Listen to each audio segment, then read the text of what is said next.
নারায়ণগঞ্জে মসজিদে বিস্ফোরণের ঘটনায় তিতাস ডিপিডিসি ও মসজিদ কমিটির ৩৬ জনের বিরুদ্ধে অবহেলার প্রমাণ। সেই চার্জশিট দেবে জিআইডি, রেহাই পাচ্ছে।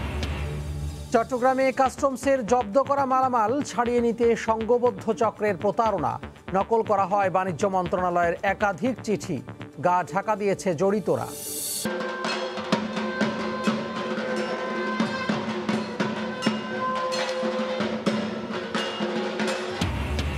শারদীয় দুর্গোৎসবের বিজয়া দশমী আজ, মণ্ডপে মণ্ডপে বিষাদের সুর। কৈলাস ফিরবেন দেবী দুর্গা। এবং অনুদানের টাকায় সিনেমা বানাতে না পারায় অর্থ আত্মসাতের মামলায় কবি ও চলচ্চিত্র নির্মাতা টোকন ঠাকুর গ্রেফতার। চলচ্চিত্র ও সংস্কৃতি কর্মীদের প্রতিবাদ।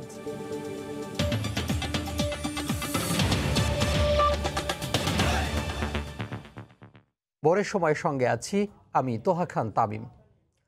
নারায়ণগঞ্জে মসজিদে বিস্ফোরণে ৩৪ জনের মৃত্যুর ঘটনায় গ্যাস বিতরণ কোম্পানি তিতাস কোনোভাবেই দায় এড়াতে পারে না বলে জানিয়েছে সিআইডি।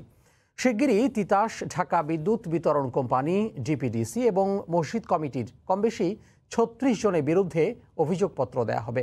পুলিশের অপরাধ তদন্ত বিভাগ এসব তথ্য জানিয়েছে। ওমর ফারুকের রিপোর্ট।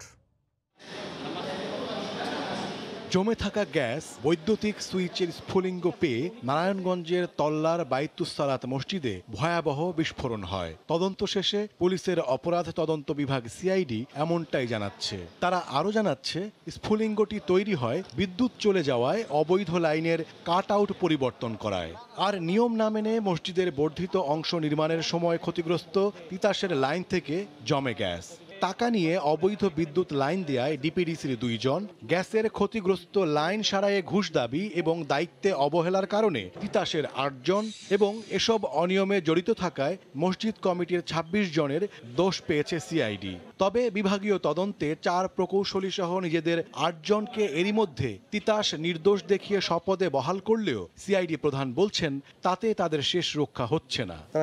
ডিপার্টমেন্টাল এনকোয়ারি করেছে, তো ডিপার্টমেন্টাল এনকোয়ারি রিপোর্ট আমার জন্য কোনো বাইন্ডিংস না। আমি যেটা করছি, আমি কোড অফ ক্রিমিনাল প্রসিডিওর আমি ফলো করছি, যেটা আমাদের প্রচলিত আইন, পার্লামেন্টে যে আইন পাশ করা সেই আইন অনুযায়ী আমি করছি। সেই আইনের জন্য যদি তাদের যে রিপোর্টগুলো আছে, সেই রিপোর্ট যদি আমার ইনভেস্টিগেশন পর্যায়ে যদি আমাকে সাপ্লিমেন্ট করতে পারে, কিন্তু যদি আমি মনে করি যে সেখানে যে ফাইন্ডিংস আছে সেটা আমার জন্য রেলেভেন্ট না, তাহলে সেই অংশটুকু নেওয়ার জন্য আমি বাধ্য না। শিগগিরই কম বেশি 36 জনের বিরুদ্ধে অভিযোগপত্র দেয়া হবে বলেও জানিয়েছে সিআইডি। অ্যারেস্ট হয়েছিলেন, আদালতে দোষ স্বীকারের বিবৃতিও দিয়েছেন তাদের অংশটুকু। আমরা এক্সপার্ট ওপিনিয়নগুলো নিয়েছি এবং এভাবে বিভিন্ন ধরনের সাক্ষ্য প্রমাণ কালেক্ট করে আমরা তদন্তের শেষ পর্যায়ে আছি। এটি আমরা খুব দ্রুতই শেষ করে বিজ্ঞ আদালতে আমাদের তদন্ত প্রতিবেদন দ্রুতই দাখিল করে দেব। গত 4 সেপ্টেম্বর বাইতুস-সালাত মসজিদে বিস্ফোরণে 34 জন নিহত হন। ওমর ফারুক, সময় সংবাদ, ঢাকা। চট্টগ্রামে কাস্টমসের জব্দ করা মালামাল ছাড়িয়ে নিতে বাণিজ্য মন্ত্রণালয়ের একাধিক চিঠি জাল করার পাশাপাশি ওয়েবসাইট পর্যন্ত নকল করেছে সংঘবদ্ধ একটি চক্র। কাস্টমস হাউসের অনুসন্ধানে ভয়াবহ জালিয়াতির ঘটনা ধরা পড়ার পর গা ঢাকা দিয়েছে চক্রের সদস্যরা। সাক্ষাৎপুর ক্যামেরায় বিস্তারিত কমলদের রিপোর্টে। বাণিজ্য মন্ত্রণালয়ের উপসচিব মোহাম্মদ আব্দুল আওয়ালের স্বাক্ষরিত চিঠিতে বলা হয়েছে, জব্দকৃত শিশু খাদ্য বিএসটিআই এর অনুমোদন না থাকায় ক্লিয়ারেন্স পারমিট সিপি ইস্যু করার সুযোগ নেই। কিন্তু গত 11 এবং 13 অক্টোবর কাস্টম হাউসে জালিয়াত চক্রের জমা দেওয়া 2টি চিঠি ছিল পুরোই উল্টো। এমনকি যে কোনো চিঠি ওয়েবসাইটে দেওয়ার বিধান থাকায় তারা বাণিজ্য মন্ত্রণালয়ের নকল ওয়েবসাইট তৈরি করে সেখানে জাল চিঠিগুলো আপলোড করে দেয়। কাস্টম যেহেতু যাচাই করবে, এই জন্য ওয়েবসাইটও খোলা হয়েছে, ওয়েবসাইটের মধ্যে চিঠি আপলোডও দেওয়া হয়েছে, যাতে যাচাই করলেও আমরা দেখতে পারি যে না, চিঠি ওয়েবসাইটে আছে। অনুসন্ধানে বের হয়ে আসছে, 1 মে চট্টগ্রাম বন্দরে মালয়েশিয়া থেকে ডাইভার ঘোষণায় আনা 6,825 কেজি গরু দুধ জব্দ করে কাস্টমস কর্তৃপক্ষ। শুল্ক ফাঁকি দেওয়ার এই ঘটনায় আমদানিকারক প্রতিষ্ঠানকে 70 লাখ টাকা জরিমানার পাশাপাশি জব্দকৃত মালামাল ছাড়িয়ে নিতে বাণিজ্য মন্ত্রণালয় থেকে ক্লিয়ারেন্স পারমিট আনতে নির্দেশ দেওয়া হয়। আর এতেই জালিয়াতির আশ্রয় নেয় চক্রটি। এটার সাথে আমদানিকারক তো নিশ্চয়ই জড়িত আছে, সে অন্য কারো সাহায্যও নিতে পারে এই একটা ওয়েবসাইট তৈরি করতে, যেমন একজন প্রযুক্তিবিদের প্রয়োজন হয়েছে। তেমনি এই চিঠিপত্র যেগুলি জাল করেছে সেই জালিয়াতি চক্রের সাথেও তার নিশ্চয়ই যোগাযোগ আছে। নথিপত্রে আমদানিকারক হিসেবে ঢাকা চকবাজার, ৬৬ মৌলভীবাজার মেসার্স সিএম এন্টারপ্রাইজের আব্দুল জলিল হিসেবে উল্লেখ করা হয়েছে। আর সিএনএফ এজেন্ট হিসেবে বলা হয়েছে আগ্রাবাদের প্রোগ্রেসিভ টাওয়ারের খান এন্টারপ্রাইজের নাম। কিন্তু উল্লিখিত ঠিকানা গিয়ে তাদের কাউকে পাওয়া যায়নি, বরং 4 বছর আগেই ভাড়া না দিয়ে পালিয়ে যায় প্রতিষ্ঠানটি। অথচ তারা এখনও কাগজপত্রে আগের ঠিকানা ব্যবহার করছে। মালিক ছিল গোলাম মাওলা খান। তো এই গোলাম মাওলা খান এরপরে ওনার ভাই দেখাশোনা করতো। ওনার ভাইয়ের পরে অনেক দিন এরা অফিসে আমাদের ভাড়াটা সবগুলা আটকা দিয়ে ওরা চলে গেছে। 28 এপ্রিলও একইভাবে সিএম এন্টারপ্রাইজের নামে আমদানি করা আরও একটি শুল্ক ফাঁকির গুরুদুতের চালান আটক করেছিল কাস্টমস কর্তৃপক্ষ।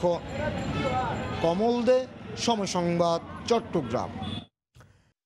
সব প্রতিবন্ধকতা কাটিয়ে গানের সুরকে সঙ্গী করে দেশ বিদেশে পরিচিতি পেয়েছেন ব্রাহ্মণবাড়িয়ার দৃষ্টি প্রতিবন্ধী হেলাল মিয়ার পরিবার। এ নিয়ে রিপোর্ট থাকছে সংবাদের শেষাংশে।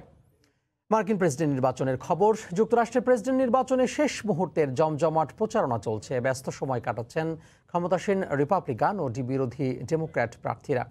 মার্কিন নির্বাচনের খবর সংগ্রহে যুক্তরাষ্ট্রের পথে পথে আছেন সহকর্মী হাসানুজ্জামান সাকিব। এই মুহূর্তে নিউ ইয়র্কের জ্যাকসন হাইটসে আছেন তিনি। সরাসরি চলে যাচ্ছি তার কাছে। তামিম, আপনাকে অনেক ধন্যবাদ। আপনি যেমনটি বলছিলেন যে দিন রাত কিন্তু এখন প্রচারণা চালিয়ে যাচ্ছে রিপাবলিকান প্রেসিডেন্ট ডোনাল্ড ট্রাম্প এবং ডেমোক্রেট প্রেসিডেন্ট প্রার্থী জো বাইডেন। তবে আমরা দেখছি যে প্রচারণায় কিন্তু অনেক বেশি এগিয়ে আছেন প্রেসিডেন্ট ডোনাল্ড ট্রাম্প। তিনি এই কোভিড-19 মহামারীর মধ্যেও কিন্তু আলোচনা সমালোচনা অনেক বিতর্ক আছে, কিন্তু তারপরেও কিন্তু তিনি এবং তার দল এই নির্বাচনে যে প্রচারণা চালিয়ে যাচ্ছেন তার ধারের কাছেও কিন্তু নেই ডেমোক্র্যাট দলের জো বাইডেন। যদিও পুরো জাতীয়ভাবে পুরো দেশের যে নির্বাচনী যে জরিপ, সেই জরিপে কিন্তু এখন পর্যন্ত কিন্তু জো বাইডেন অনেকটাই এগিয়ে আছেন প্রেসিডেন্ট এবং রিপাবলিকান প্রার্থী ডোনাল্ড ট্রাম্পের থেকে। আজকে আমরা দেখেছি যে রোববার স্থানীয় সময় সকাল থেকেই নির্বাচনী প্রচারণা শুরু করেছেন ডোনাল্ড ট্রাম্প। তিনি যে পূর্ব উপকূলীয় অঞ্চল যুক্তরাষ্ট্রের, সেই পূর্ব উপকূলীয় অঞ্চল নিউ হ্যাম্পশায়ার এবং মেইন, এই দুটি অঙ্গরাজ্যে তিনি নির্বাচনী প্রচারণা চালিয়েছেন। কিন্তু অন্যদিকে কিন্তু আমরা ডেমোক্রেটিক প্রার্থী জো বাইডেনের কোনো প্রচারণার খবর কিন্তু আমরা পাইনি, বরঞ্চ জো বাইডেনের হয়ে তার দলের সাবেক প্রেসিডেন্ট বারাক ওবামা তিনি কিন্তু জো বাইডেনের হয়ে বিভিন্ন অঙ্গরাজ্যে প্রচারণা চালাচ্ছেন। এবং আমরা দেখতে পাচ্ছি যে কোভিড-19 পরিস্থিতি নিয়ে এটি ডেমোক্রেটদের একটি পলিসি, তারা একটু রয়েসই নির্বাচনী প্রচারণা চালাচ্ছেন। তবে যেভাবে প্রেসিডেন্ট ডোনাল্ড ট্রাম্প নির্বাচনী প্রচারণা চালাচ্ছেন, তাতে করে ডেমোক্রেটরা কেন নির্বাচনী প্রচারণায় এত পিছিয়ে আছেন সেই বিষয়টি নিয়ে আলোচনা সমালোচনা আছে। কিন্তু এটি ডেমোক্রেট দলের আসলে একরকম পলিসি, নীতি বলা যায়। আমরা এর আগে আপনাকে জানিয়েছি যে তামিম, যে নির্বাচন কেন্দ্র করে যেটি যুক্তরাষ্ট্রের নির্বাচনে কখনোই হয়নি, মার্কিন নির্বাচনে সেটি কিন্তু হচ্ছে সংঘাতপূর্ণ হয়ে উঠেছে মার্কিন নির্বাচন। এখানে কিন্তু গুম এবং অপহরণের মতো ঘটনাও কিন্তু প্লট কিন্তু পরিকল্পনা কিন্তু নেওয়া হয়েছে। আমরা গত একদিন আগে ওয়াশিংটন পোস্টের একটি মারাত্মক সংবাদ আমাদের চোখে পড়েছে, যেটি নিয়ে এখন আজকে সারাদিন আলোচনা চলছে বিভিন্ন গণমাধ্যমে। সেটি হচ্ছে যে জো বাইডেনকে কিন্তু হত্যার পরিকল্পনা করা হয়েছিল এবং যিনি পরিকল্পনাটি করেছিলেন তিনি তার একটি প্লট সাজিয়ে ফেলেছিলেন। এবং যদিও এই বছরের মাঝামাঝিতে সেই পরিকল্পনাটি নেয়ার পর কিন্তু আইনশৃঙ্খলা রক্ষাকারী বাহিনী কিন্তু তার পেছনে লাগে এবং তাকে গ্রেফতার করতে সমর্থ হয়। কিন্তু এই ধরনের হত্যা, গুম, অপহরণ সার্বিক মিলিয়ে কিন্তু একটি সংঘাতপূর্ণ নির্বাচনী পরিবেশ বিরাজ করছে। এর মধ্যে বাংলাদেশি সবচেয়ে বেশি অধ্যুষিত এলাকা নিউ ইয়র্কে, সেটি গতকালকে তার আগাম ভোট শুরু হয়েছে। আমি এখানকার বাংলাদেশিদের একটু মতামত জানবো যে এই নির্বাচন নিয়ে তাদের মন্তব্য কি। আমি জানতে চাইবো যে স্টার কাবাবের স্বত্বাধিকারী এখানে রেস্টুরেন্টের আছেন জামান চৌধুরী, আমি আপনার কাছ থেকে জানতে চাইবো, আপনি এটা আসবেন, আপনি একটু বলবেন যে স্টার কাবাবের স্বত্বাধিকারী জামান চৌধুরী তিনি আমাদের সঙ্গে আছেন। একটু নির্বাচন নিয়ে আপনি একটু বলেন যে নির্বাচন নিয়ে কি পরিবেশ। আর্লি ভোট শুরু হয়েছে, আপনি তো এখানকার ভোটার। রাইট, আসসালামু আলাইকুম। আসলে নির্বাচন নিয়ে এখন মোটামুটি খুব ঘোরতল চলতেছে আপনার প্রচারণা, বিশেষ করে ট্রাম্প আমার মনে হয় সারা ইউএসএতে আরও বেশি করে প্রচারণা চালাচ্ছেন।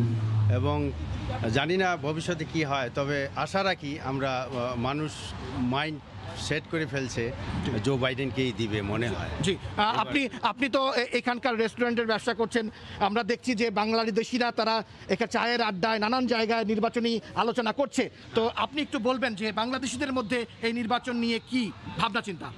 আসলে আমার রেস্টুরেন্টটা এমন এক টাইমে ওপেন যেটা হলো প্যান্ডেমিক টাইম। এখানে মনে করেন বিধিনিষেধ আছে, অনেক লোক বসতে পারে না, যাও টুকটাক বসে, তারপরেও অনেকে আসে জোর করেই হলো। তারা এই নির্বাচন নিয়ে অনেক আলোচনাই করে, মোটামুটি বোঝা যাচ্ছে খুব ভালো আমেজ নির্বাচনে চলছে। আচ্ছা, আপনাকে অনেক ধন্যবাদ জামান চৌধুরী। জি তামিম, আপনি শুনছিলেন যে আমরা বাংলাদেশিদের কথা শুনছিলাম, এখানে নির্বাচনী আমেজ কিন্তু বাংলাদেশিদের মধ্যেও আছে। একটি উৎসব মুখর পরিবেশ এখন চলছে, শারদীয় দুর্গা উৎসব।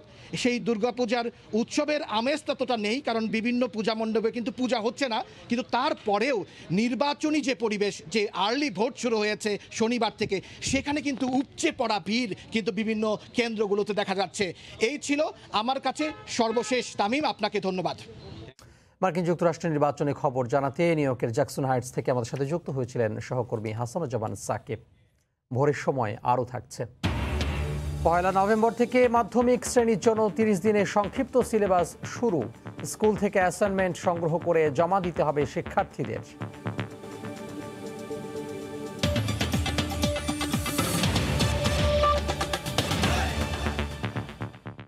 দুর্নীতি ও সামাজিক অসঙ্গতির বিরুদ্ধে রিপোর্ট সরকারকে ব্যবস্থা নিতে সহায়তা করে উল্লেখ করে প্রধানমন্ত্রী শেখ হাসিনা বলেছেন, সাংবাদিকরা সমাজের দর্পণ, তাদের দেশপ্রেম ও দায়িত্বশীলতা নিয়ে কাজ করতে হবে।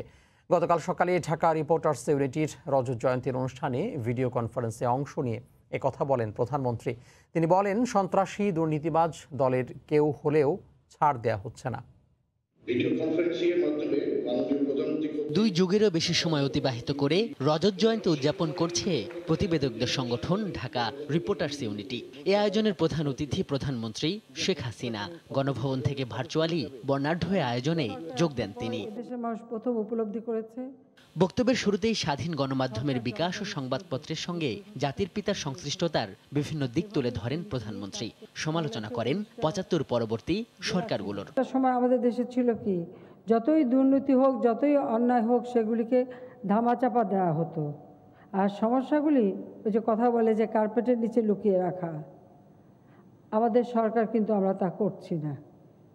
যেখানে যে রিপোর্ট হচ্ছে বা যা আমরা খবর পাচ্ছি বা যতটুকু, কোথাও কোনো দুর্নীতি বা কোনো ধরনের অন্যায় হলে পরে আমরা কিন্তু কখনো এই চিন্তা করি না যে এটা করলে পরে এর সঙ্গে আমার দল জড়িত কিনা, বা আমার অমুক জড়িত কিনা, বা আমার কোনো পার্টির বদনাম হবে কিনা, সরকারের বদনাম হবে কিনা।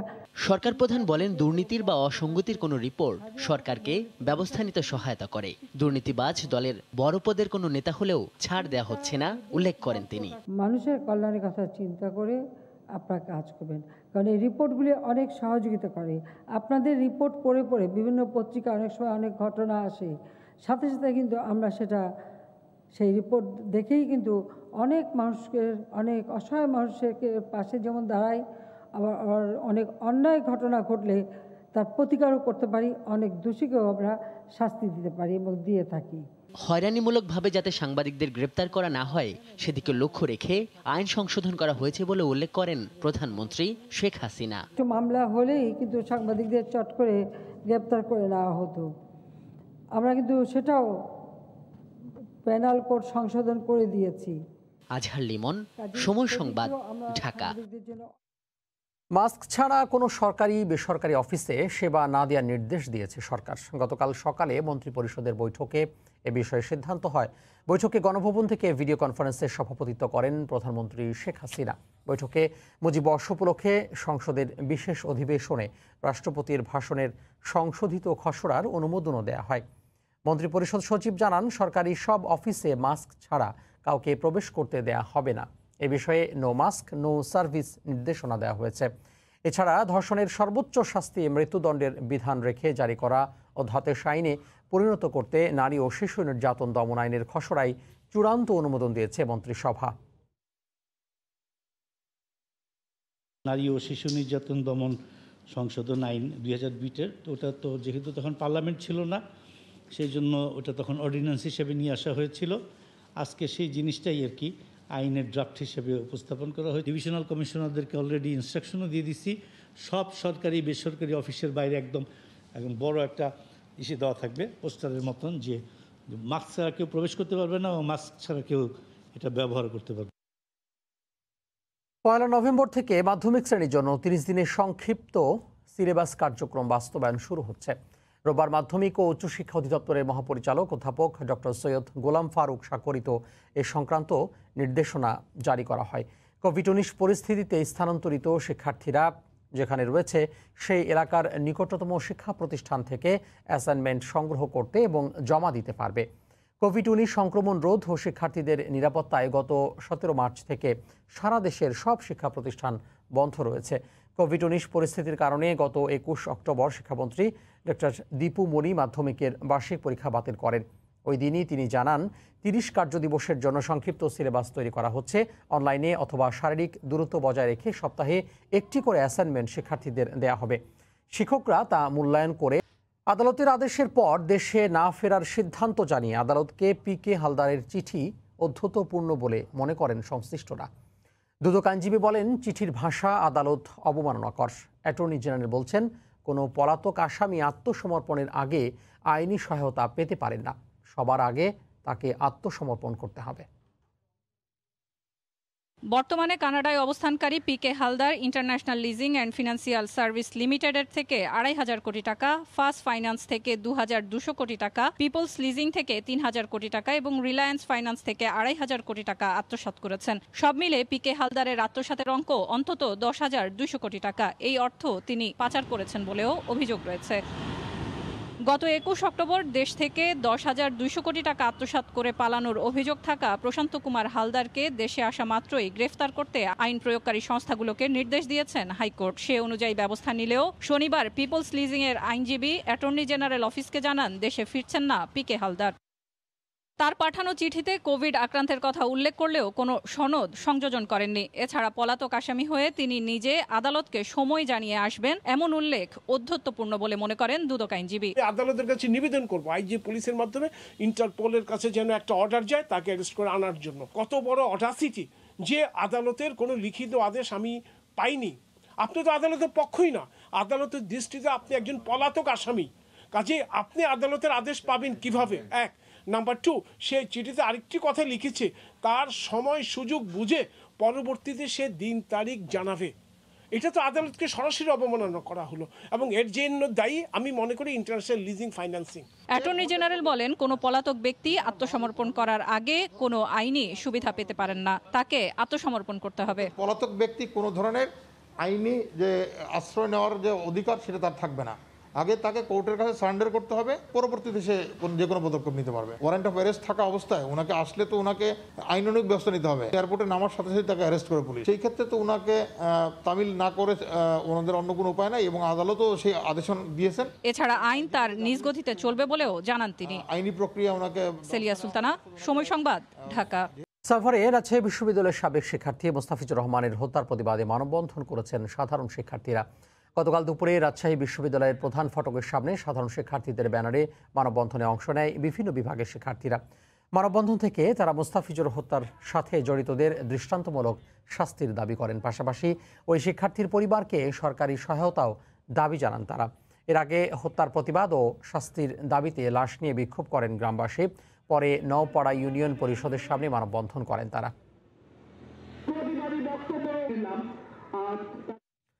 ভোরের সময়ে আরও থাকছে। বনপুরায় হঠাৎ জেগে ওঠা দক্ষিণা হাওয়া সি বিচ ঘিরে পর্যটকদের ভিড়। গভীর বন ও সাগরের সৌন্দর্য উপভোগে ছুটে আসছেন অনেকে।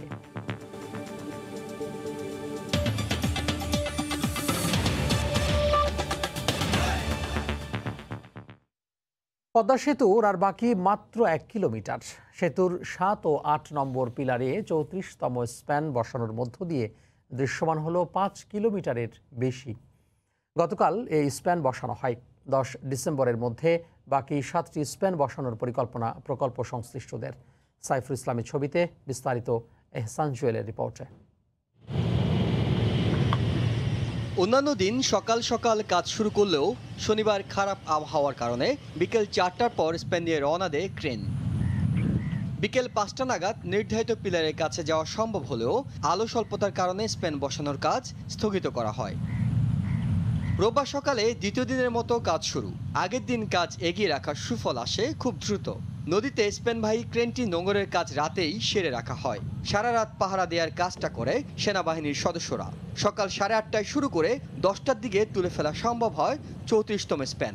দক্ষিণবঙ্গে, উত্তরবঙ্গে এই সেতুর উপর দিয়া গাড়ি চালায় আইবো যাইবো, কত শান্তি, আর ওখানে কত শান্তি। ব্রিজের উপর দিয়ে মাল চলে যাবে, ট্রেন যাবে, মনে করেন অনেক উন্নতি, দেশের উন্নতি হবে।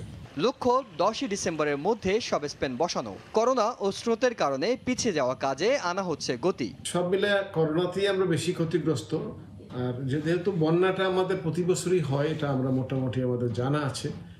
এবার বন্যা একটু বেশি হয়েছে, কাজে বন্যায়ও আমরা কিছুটা ক্ষতিগ্রস্ত। নতুন স্পেনটি বসার পর মাওয়া প্রান্তে এখন 5টি স্পেন দৃশ্যমান। বাকি 29টি স্পেন বসানো আছে জাজিরা প্রান্তে। প্রথম দিনের অসমাপ্ত কাজ শেষ হলো দ্বিতীয় দিনে এসে। 34তম স্পেনটি বসানোর পর পদ্মা সেতুতে বাকি থাকলো আর মাত্র 1 কিলোমিটার দৃশ্যমান করা। সে কাজ দ্রুত শেষ করতে চলতি মাসের 30 তারিখ পদ্মা সেতুতে যোগ হবে আরও একটি স্পেন। ইহসান জুয়েল, সময় সংবাদ, মাওয়া, মুন্সিগঞ্জ। লেবাননের বৈরুতে বিস্ফোরণের ভয়াবহ স্মৃতি নিয়ে দেশে ফিরেছেন জাতিসংঘের শান্তি মিশনে নিয়োজিত 110 নৌসেনা। সবারই প্রাণে বেঁচে ফিরে আসায় স্বস্তি প্রকাশ করেন। রোববার সকালে বৈরুতে ক্ষতিগ্রস্ত নৌবাহিনীর জাহাজ বিএনএস বিজয় 2.5 মাস পর চট্টগ্রামের নৌঘাঁটিতে পৌঁছায়।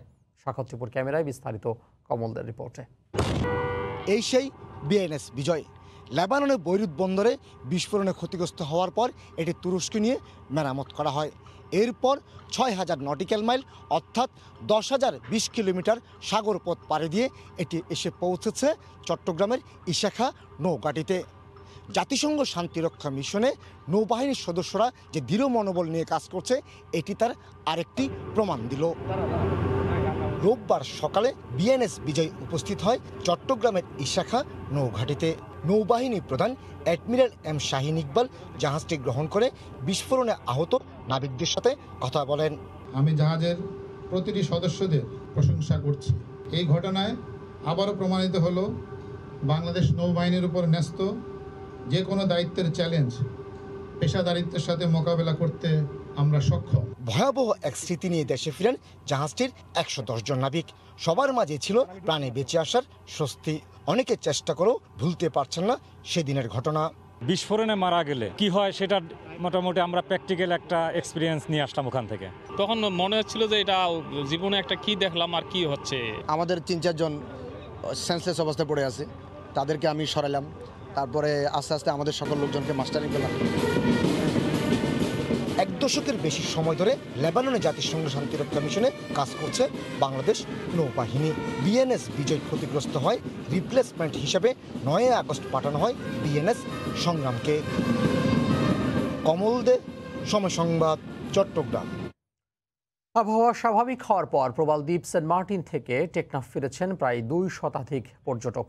রোববার দুপুরে 5টি ট্রলারে করে টেকনাফের শাহপরীর দ্বীপ ঘাটে পৌঁছান তারা। যেসব পর্যটক সেন্ট মার্টিনে এখনও রয়েছেন তারাও জাহাজে করে কক্সবাজারে ফিরবেন। গত বৃহস্পতিবার থেকে বৈরী আবহাওয়ার কারণে কক্সবাজার টেকনাফ রুটে পর্যটকবাহী জাহাজ চলাচল বন্ধ করে দেওয়া হয়। সেন্ট মার্টিনে ভ্রমণে গিয়ে আটকা পড়েছিলেন 4.5 শতাধিক পর্যটক।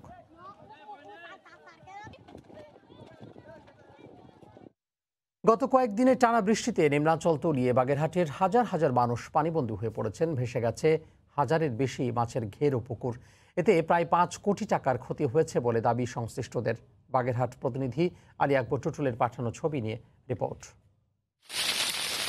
ভারী বর্ষণে বাগেরহাট জেলার বিভিন্ন এলাকায় জলাবদ্ধতার সৃষ্টি হয়েছে। এতে প্রায় হাজার হাজার মানুষ পানিবন্দী হয়ে পড়েছে। ভেসে গেছে হাজার হাজার মৎস্য ঘের ও পুকুর। বিশেষ করে জেলার মোরেলগঞ্জ শরণখোলার প্রায় 30,000 মানুষ পানিবন্দী রয়েছে। পানিবন্দী অনেক পরিবারে গত 3 দিনে কোনো রান্না হয়নি। মানবেতর জীবনযাপন করছে পরিবারগুলো। এই এলাকা সম্পূর্ণ ঘর বাড়ি তলাই গেছে, মানে রান্না করে খাওয়ার মতো সেই পরিবেশ নাই। কারণ বাইরে ভিডিও কেউ যাইতে পারতেছে না, সবাই ঘরের মধ্যে বন্দী রয়েছে। 2 দিন পর্যন্ত খাওয়া দানা সমস্ত কিছু বন্ধ হয়ে গেছে। তবে পানি কমতে শুরু করলেও হাসি নেই মৎস্য চাষীদের মুখে। ঘের ও পুকুরের মাছ বের হয়ে যাওয়ায় নিঃস্ব হয়ে পড়েছেন অনেকে। কোনো মাছ বলতে ঘেরের ভিতরে নাই, সব বের হয়ে গেছে, সবজি ক্ষেত সহ। আমার 10 থেকে 12 লক্ষ টাকার মাছ বাইরে গেছে। জেলা প্রশাসক জানালেন ক্ষতিগ্রস্তদের খাদ্য সহায়তা দেওয়া হচ্ছে। ত্রাণ দুর্যোগ ব্যবস্থাপনা ত্রাণ মন্ত্রণালয় থেকে আমরা পেয়েছি, এগুলো আমাদের বিতরণের পর্যায়ে আছে। মাছের ঘের সেই ক্ষতিগুলো কি পরিমাণ হচ্ছে এগুলো আমরা তথ্য সংগ্রহ এবং পর্যালোচনার পর্যায়ে আছি। জেলার অর্ধলক্ষাধিক মানুষ পানিবন্দী ও ৯,৭৬১টি মৎস্য ঘের ও পুকুর ভেসে গেছে। সময় সংবাদ, বাগেরহাট। পানি কমতে শুরু করায় হঠাৎ করে ভাঙনের কবলে পড়েছে মাদারীপুর সদর উপজেলার উত্তর পাঁচখোলা এলাকা। নদীতে বিলীন হয়ে গেছে ৩০০ মিটার সড়ক ও ৬টি বসতঘর। স্থানীয়রা জানান, শনিবার রাত থেকেই ভাঙন শুরু হয়। মানবেতর জীবনযাপন করছেন নদীপাড়ের বাসিন্দারা। নদীতে সড়ক বিলীন হওয়ায় যাতায়াতে সমস্যায় পড়েছেন ও এলাকার বাসিন্দারা। ভাঙন আতঙ্কে রয়েছেন নদীপাড়ের মানুষ। ব্যক্তিগত উদ্যোগে ইট, সুরকি ও বালুর বস্তা ফেলে ভাঙন ঠেকানোর চেষ্টা চালিয়ে যাচ্ছেন বলে জানান তারা। দ্রুত ভাঙন রোধে প্রয়োজনীয় পদক্ষেপ গ্রহণে সরকারি সহযোগিতার আহ্বান জানিয়েছেন ভুক্তভোগীরা। বিগত দিন পিছনে ভাঙছে, এরপর কিছুদিন বন্ধ ছিল, এখন পাইলিং টেলিং করার পরে এখন এই যে হঠাৎ করে আবার 2-3 দিনে খুব বেশি ভাঙতেছে। আমাকে সব পাট, ধান, মেস্তা সবই চলে গেছে। একটা প্লেট যে নিয়ে যে ভাত খামো, আমাকে এই প্লেটও নাই। আমাকে যদি একটু সাহায্য করেন তাহলে আমরা একটু বাঁচতারি, নাহলে আমাকে খাওন ঠাউন সব লয়ে গেছে গাঙ্গে, কিছু সরাইতারি নাই। গাছপালা বাড়িঘর সব গেছে গিয়া, ঘরও যাইতেছে গা। সুনামগঞ্জ বিজ্ঞান ও প্রযুক্তি বিশ্ববিদ্যালয়ের শান্তিগঞ্জের পরিবর্তে জেলা সদর স্থাপনের দাবিতে মানববন্ধন অনুষ্ঠিত হয়েছে। গতকাল দুপুরে শহরের ট্রাফিক পয়েন্টে দাবির সাথে একাত্মতা জানাতে বিভিন্ন শ্রেণী পেশার মানুষ মানববন্ধনে অংশ নেন। এ সময় বক্তব্য রাখেন সুনামগঞ্জ 4 আসনের সংসদ সদস্য পীর ফজলুর রহমান মিসবাহ। জেলা সদরকে বঞ্চিত করে বেশিরভাগ প্রতিষ্ঠানই দক্ষিণ সুনামগঞ্জ স্থাপনের উদ্যোগ নেওয়াতে তীব্র প্রতিবাদ জানানো হয়।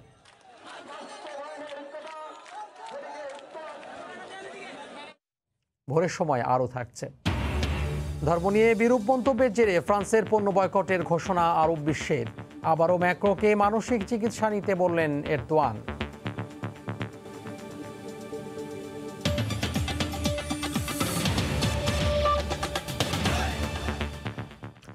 নারায়ণগঞ্জেও মন্দিরে মন্দিরে পালন করা হয় আচার অনুষ্ঠান। পূজা মণ্ডপগুলোতে উৎসবের চেয়ে আনুষ্ঠানিকতাকেই প্রাধান্য দেওয়া হচ্ছে। শহরের দেওভোগ এলাকায় শত বছরের প্রাচীন ধর্মীয় উপাসনালয় শ্রী শ্রী রাজা লক্ষ্মীনারায়ণ আখড়ায় পূজা অর্চনায় অংশ নেন দেবী দুর্গার ভক্তরা। বিগত বছরগুলোর মতো নাচ গান না থাকলেও আনুষ্ঠানিকতায় ছিল না কোনো অপূর্ণতা। ভক্তরা মায়ের কাছে করোনামুক্ত বাংলাদেশের প্রার্থনা করেন। আয়োজকরা জানান, মণ্ডপে সবাইকে স্বাস্থ্যবিধি মেনে প্রবেশ করানো হচ্ছে। মণ্ডপে পরিদর্শনে আসেন Narayanganj city corporation mayor doctor Selina Hasan Ivy. আয়োজক সহ সবার সঙ্গে শুভেচ্ছা বিনিময় করেন তিনি।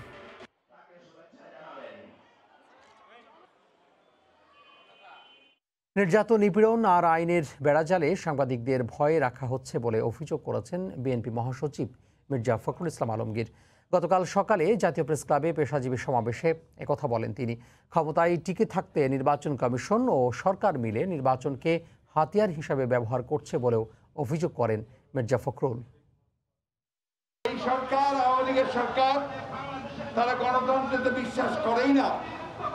শুধুমাত্র জনগণকে বোকা বানানোর জন্য তারা এই গণতন্ত্রের মুখোশ পরে একদলীয় শাসন ব্যবস্থা, প্রকৃতপক্ষে এক ব্যক্তির শাসন ব্যবস্থা প্রতিষ্ঠা করতে চলেছে। অনেক সাংবাদিককে আজকে নির্যাতন করা হচ্ছে, নিপীড়ন করা হচ্ছে, সাংবাদিকদের হত্যা করা হয়, তার কোনো বিচার হয় না। আজকে সাংবাদিকরা লিখতে ভয় পান, কারণ যে আইনগুলো করা হয়েছে সেই আইনগুলোর কারণে সাংবাদিকরা এখন আর লিখতে সাহস করে না। নারী নির্যাতনকারীদের জন্য আওয়ামী লীগের দরজা চিরদিনের মতো বন্ধ বলে মন্তব্য করেছেন দলটির সাধারণ সম্পাদক ওবায়দুল কাদের। গতকাল সকালে রাজধানীতে তার সরকারি বাসভবন থেকে ভিডিও কনফারেন্সের মাধ্যমে নোয়াখালীতে নিজ নির্বাচনী এলাকায় শারদীয় দুর্গোৎসবে যুক্ত হয়ে একথা বলেন তিনি। গুজবে বিভ্রান্ত না হওয়ার আহ্বান জানিয়ে কোনো ধরনের উস্কানিমূলক পোস্ট ফেসবুকে না দেওয়ার নির্দেশ দেন ওবায়দুল কাদের। যদি কেউ এই ধর্ষণ, জাতীয় নারীর অপমাননার মতো ঘটনা, মাইনরিটিদের উপর নির্যাতনের মতো ঘটনা ঘটায়, আমি স্পষ্টভাবে বলতে চাই, তাদের শুধু দল থেকে বহিষ্কার নয়, তাদেরকে শুধু আইনের আওতায় আনানো, চিরদিনের জন্য আওয়ামী লীগের দরজা শেখ হাসিনার নির্দেশে তাদের জন্য বন্ধ করে দেওয়া হয়েছে। বিএনপি তাদের অতীত অপকর্ম ও বর্তমানে অসংলগ্ন কর্মকাণ্ডের কারণেই জনগণ থেকে বিচ্ছিন্ন হয়ে পড়েছে বলে মন্তব্য করেছেন আওয়ামী লীগের যুগ্ম সাধারণ সম্পাদক মাহবুবুল আলম হানিফ। গতকাল দুপুরে কুষ্টিয়া সদর উপজেলার মিলনায়তনে সম্মিলিত সামাজিক জোটের অনুষ্ঠান শেষে সাংবাদিকদের একথা বলেন তিনি। সরকারের বিরুদ্ধে কোনো ইস্যু থাক বা না থাক, সরকারের বিরুদ্ধে অভিযোগ করাটাই তাদের এখন রাজনীতির একটা মুখ্য উদ্দেশ্য হয়ে গেছে। এটা জনগণ নিয়েও ভাবে না, দেশ নিয়েও ভাবে না, দেশের চিন্তা নেই। তাদের লক্ষ্যই হচ্ছে যে সরকারের বিরুদ্ধে অভিযোগ করতে পারলেই মনে হয় জনগণের কাছে আস্থা ফিরে পাবে। এইগুলো করে কোনো লাভ নেই। প্রজনন মৌসুমে মা ইলিশ সংরক্ষণে অভিযান চালাতে গিয়ে চাঁদপুরে জেলেদের হামলায় নৌ পুলিশের ঊর্ধ্বতন কর্মকর্তা সহ অন্তত 20 জন আহত হয়েছেন। সংঘবদ্ধ জেলেরা দেশীয় অস্ত্রশস্ত্র নিয়ে অভিযানে অংশ নেয়া নৌ পুলিশের বহরের ওপর এ হামলা চালায়। ফারুক আহমেদের পাঠানো তথ্য ও নাইমুল ইসলামী নীরবের ছবি নিয়ে রিপোর্ট। রোববার সকালে সদর উপজেলার পদ্মা মেঘনা বেষ্টিত দুর্গম রাজরাজেশ্বরের লক্ষ্মীচরের একটি খালে জেলেদের নৌকা দেখে অভিযান চালায় নৌ পুলিশের একটি দল। এ সময় দেশীয় অস্ত্রশস্ত্র নিয়ে নৌ পুলিশের ওপর হামলা চালায় সংঘবদ্ধ জেলেরা। এতে অন্তত 20 জন আহত হন। এ সময় শর্ট গানের গুলি ছোড়েন নৌ পুলিশ সদস্যরা। আহতদের উদ্ধার করে চাঁদপুর জেনারেল হাসপাতালে ভর্তি করা হয়। তাদের মধ্যে বেশ কয়েকজনকে প্রাথমিক চিকিৎসা দেওয়া হয়। তবে গুরুতর আহত 5 জনকে উন্নত চিকিৎসার জন্য নৌপথে ঢাকায় আনা হয়। তাদেরকে আমরা বোঝানোর চেষ্টা করি যেন মা ইলিশ নিধন না করে, কিন্তু তারা ইন দ্য মিন টাইম আমাদের উপরে অতর্কিত হামলা চালায়। ফেরার পথে অতর্কিতভাবে তারা আমাদের পিছন থেকে ঢিল বাটকেল মেরে আমাদেরকে আক্রমণ করে। একই দিন দুর্গম মাঝেরচর এলাকায় মৎস্য বিভাগের নেতৃত্বে অপর একটি অভিযান চালানো হয়। এ সময় নদীতে জাল রেখে নৌকা নিয়ে পালিয়ে যায় জেলেরা। জব্দ করা হয় 3 লাখ মিটার জাল ও 200 কেজি ইলিশ। অনেকগুলো নৌকা, তাদেরকে আমরা ধরতে গেলে তারা আমাদের উপর আক্রমণ করে বাঁশ দিয়ে, বাঁশ লাঠি এগুলো নিয়ে আসে, স্পিড বোর্ডের উপর মারে। প্রজনন মৌসুম হিসেবে গত 14 অক্টোবর থেকে আগামী 4 নভেম্বর পর্যন্ত ইলিশ বিচরণ করে এমন নদ নদীতে সব ধরনের মাছ ধরা নিষিদ্ধ করেছে সরকার। সময় সংবাদ, চাঁদপুর। নাটোরে অবৈধ কারেন্ট জাল ও জাটকা জব্দ করেছেন ভ্রাম্যমাণ আদালত। গতকাল দুপুরে নির্বাহী ম্যাজিস্ট্রেট শরীফ শাওনের নেতৃত্বে সদরের বেতেবাড়িয়া হাটে অভিযান চালিয়ে 10,000 মিটার কারেন্ট জাল ও 70 কেজি জাটকা ইলিশ জব্দ করা হয়। রংপুরে 30 টাকা কেজি দরে আলু বিক্রি করছে ব্যবসায়ী ও আড়তদাররা। জেলা প্রশাসন ও কৃষি বিপণন অধিদপ্তরের সহায়তায় আপাতত বিক্রির জন্য 100 মেট্রিক টন আলু সরবরাহ করা হবে। চাহিদা থাকলে পরিমাণ আরও বাড়ানো হবে বলে জানান সংশ্লিষ্টরা। রতন সরকারের রিপোর্ট, ছবি তুলেছেন শাকিল মাহমুদ। অস্বাভাবিক বাড়তি দামের হাত থেকে সাধারণ মানুষকে বাঁচাতে রংপুরে 30 টাকা কেজি দরে আলু বিক্রি শুরু হয়েছে। রোববার সকালে কাচারিবাজার এলাকায় একটি পয়েন্ট থেকে খোলা ট্রাকে আলু বিক্রি শুরু হয়েছে। এ নিয়ে স্বস্তি প্রকাশ করেছেন ক্রেতা সাধারণ। বাজারের চাইতে তুলনামূলকভাবে দাম কম, আমাদের পক্ষ থেকে ভালো হলো আর কি। বাজারে যে 40 টাকা আলু, 45-50 টাকা আলু, সে জায়গায় এখানে 30 টাকাতে পাইলাম। আমরা 30 টাকা রংপুরবাসীকে আলু খাওয়াবো এই আশা ব্যক্ত করে আমরা 4টা পয়েন্ট করছি রংপুর জেলার মধ্যে।